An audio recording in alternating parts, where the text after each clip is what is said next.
How do I know if my business idea is going to be profitable? This is the question that new entrepreneurs want the answers to about their business. It's so important to figure this out correctly at the start, because what you risk is spending months or even years developing an idea that does not provide you with enough salary, or worse, doesn't even break even. And in my experience, if you can't get the numbers to work on paper, you'll really struggle to get them to work in reality.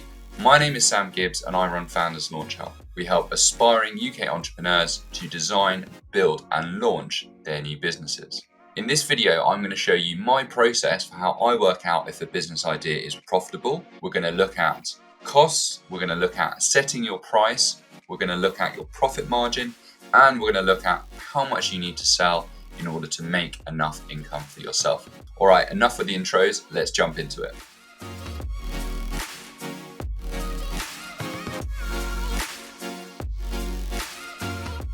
The numbers side of starting a business can often be intimidating, and I get it. Sometimes it's detailed and sometimes it's complicated, but I like to keep things super simple. Fundamentally, it's about working out, can we receive more money from selling our product than it costs us in making it and getting it into the customer's hands? And can we do this in a repeatable way and at scale? I put the financials for a business into 4 basic buckets. The first one is unit economics. This is at the individual product level. How much money can we make and what does it cost us to produce the product? Our startup costs, how much money do we need to get our business off the ground? Our financial forecasts, which is looking at our spending and our revenue over time, and funding. So where does the money come from to fuel our business? In this video, we're going to be using an example to bring this concept to life. We're going to be using the example of a photography agency. This is a business where you can hire photographers to take pictures at your event, such as weddings and corporate events.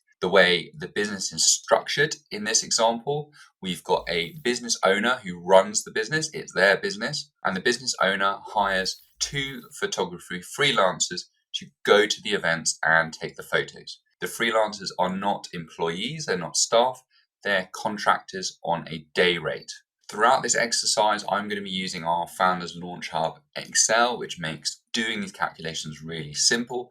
If you would like a copy of this document, just get in touch with me and I'll send it to you. I'll put how to get in touch in the description of this video. All right, let's jump into our first part, which is looking at costs. So the assumption is at this stage, you know how you would make your product and how your operations are structured. I haven't done a video demo on my process for researching this, but if you'd like to see how I research how a product is made, let me know in the comments and I'll organize a video on that. So costs, nice and simple.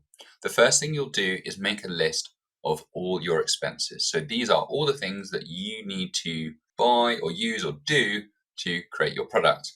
And then next to each one, you're going to put a number. The number obviously being how much it costs to buy that thing or do that activity. Now with costs, be conservative. Don't just choose the best number you see online, because you're going to do yourself a disservice, as these figures you're calculating now won't really be realistic. Okay, let's look at this example in some more detail. Now, this is the spreadsheet we use at Founders Launch Hub to help calculate the financials for our new business clients.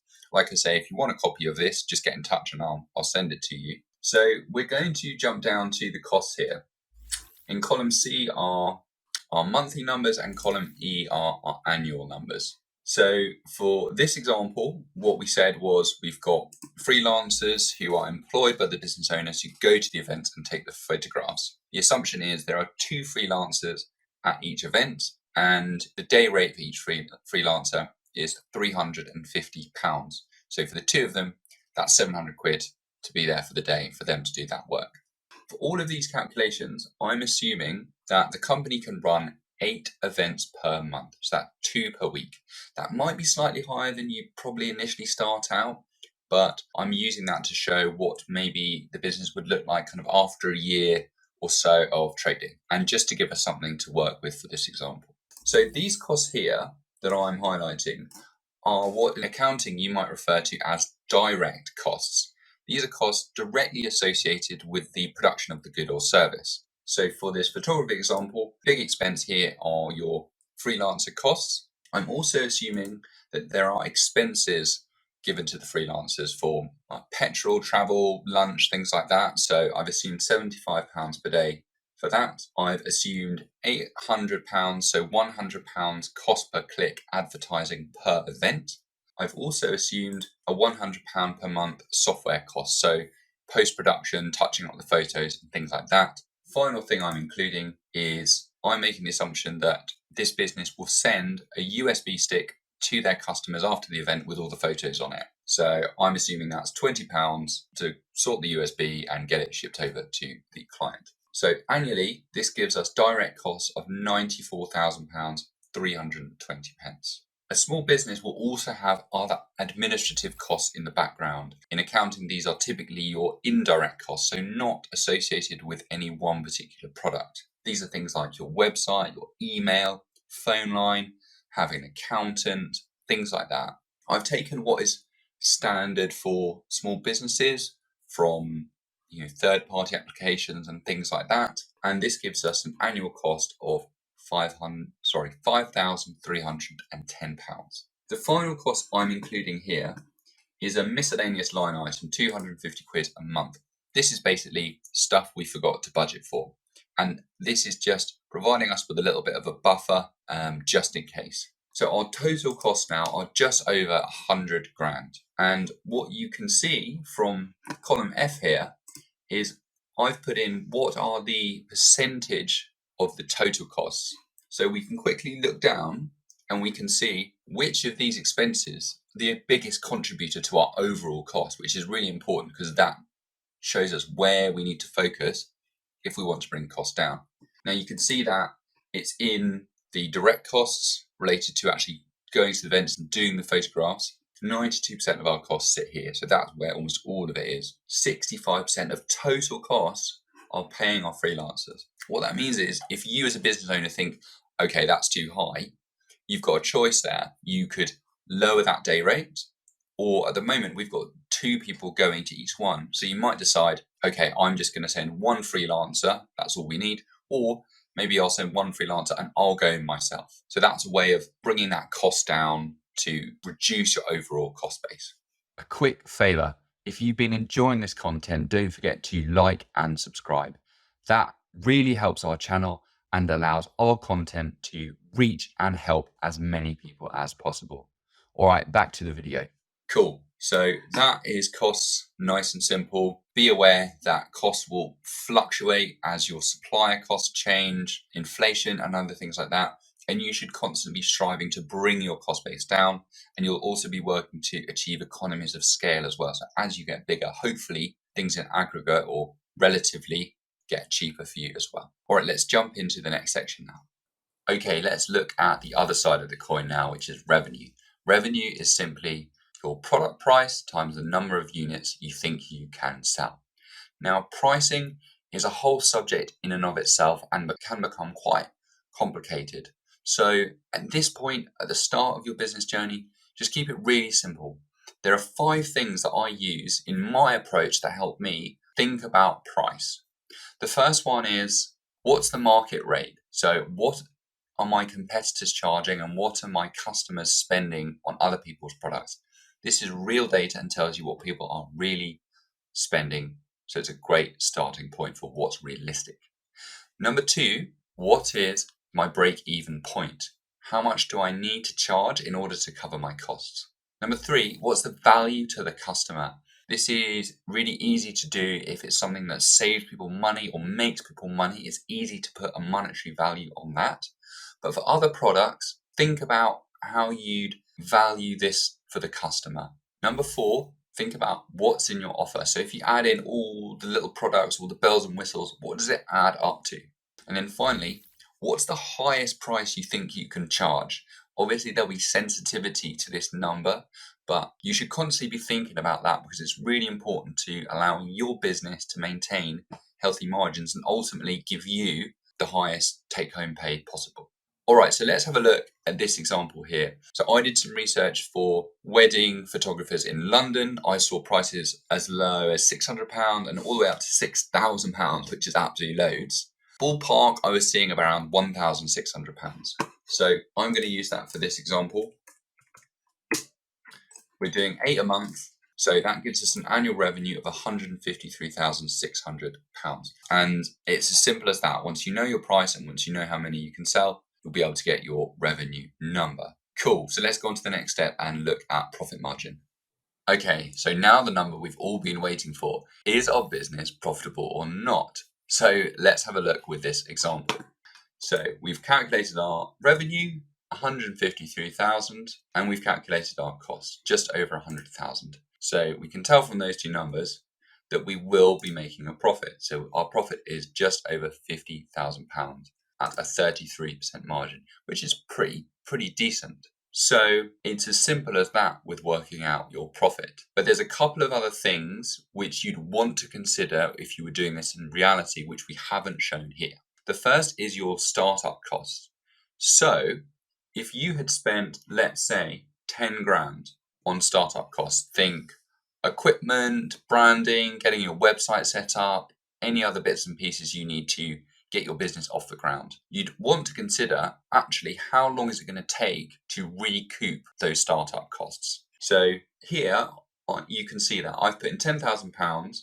Now that would take 2.5 months to get our £10,000. So that's when we really start to break even actually, once repaid or got back our initial investment.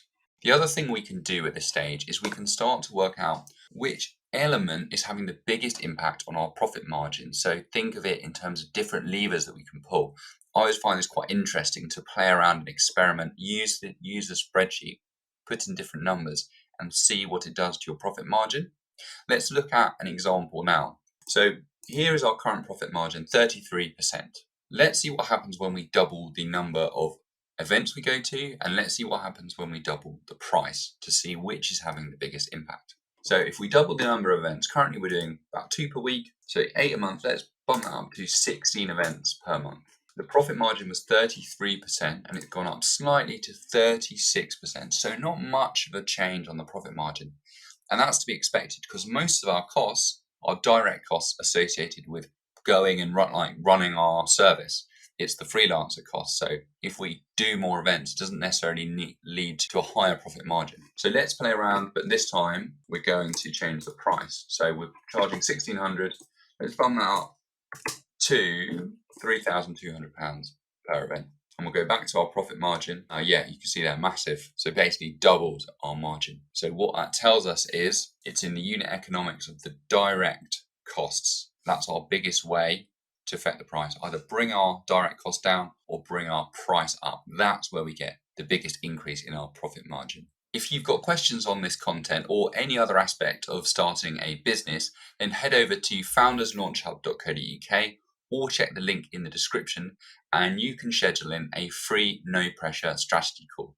We'll work on a topic of your choice, work on a particular issue you've got at the moment and get you moving forwards again. Looking forward to speaking with you. Cool. Let's move on to the final stage now, which is our take home salary.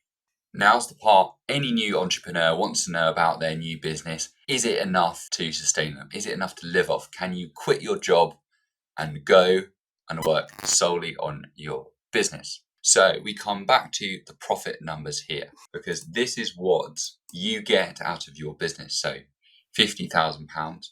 Remember though, we're not showing tax in this example. This is just gross profit. I didn't want to get into the nitty gritty of tax, and I'm not a tax expert, but remember, if this was a limited company, you have things like corporation tax to pay. And then once you take a salary, you've obviously got income tax and other things like that as well. So this is going to be, the amount of tax you pay is going to be anywhere between 0, if we're thinking about our personal allowance, which is tax-free, up to, at the moment, 45% highest rate of income tax. So keep that in mind in the background, and you'd obviously work with your accountant to work out what tax would be taken off. So how do you work out if you've got a specific figure in mind? Play around with different unit numbers. So if we're assuming we're keeping everything else the same, the price we're charging and our cost base, we'd start to change the number of events. So we're asking ourselves, okay, how many events do I need to run if I want to hit a certain number? Let's say I want 10 grand a month in gross profit. Okay, so how many events do I need to run?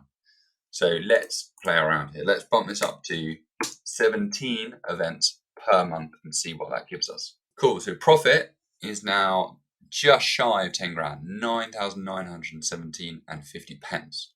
So probably going to be somewhere between 17 and 18 events per month.